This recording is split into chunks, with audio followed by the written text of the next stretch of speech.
Pavarësisht se në Elbasani u përdorën dhe shkopingome kundër tifozëve për policinë e Elbasanit, gjithçka ka qenë konform procedurave dhe është vepruar sipas planit të masave të marra më herët. Policia e këtij qyteti ka reaguar dje pak para mesnate për atë që ndodhi në ndeshjen Partizani Skënderbeu. Gjithçka nisi në minutën e 80, pasi arbitri i dha karton të kuq njërit prej lojtarëve të Partizanit.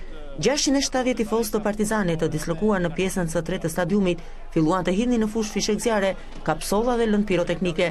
Ata u këshilluan disa herë me foni nga drejtoria e stadiumit për mos përdorimin e sendeve të ndaluara, të sharjeve dhe ofendimeve, kaqë tifozëve të Skënderbeu, thuhet në njoftimin e policisë. Pas kësaj tifozët e Partizanit thyen stola dhe tentuan të kalonin rrethimin me qëllim që të futeshin në fushë. Uniformat blu ndërhyn duke mos lejuar tifozat të hynin në fushë dhe pse këta të fundit vijuan me thyerjen e stolave, duke goditur madje dhe punojësit e policisë. 2 punonjës policie u dëmtuan, ndërsa u thyen dhe pajisjet mbrojtëse të shërbimit të tyre. Kjo situatë ka zgjatur rreth 10 minuta, thot policia e Elbasanit, duke mohuar të ketë patur të lënduar nga ana e tifozëve si pasojë e ndërhyrjes së saj.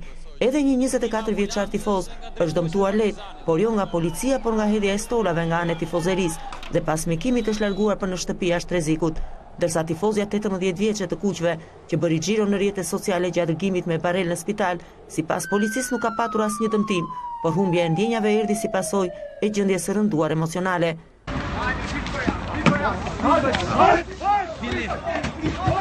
Ndërkaq trazirat nisën pa filluar ende ndeshja në Elbasan, ku të proceduar janë 2 persona në gjendje të lirë, pasi thyen xhamat e autobusit ku po udhtonin tifozët e Skënderbeut.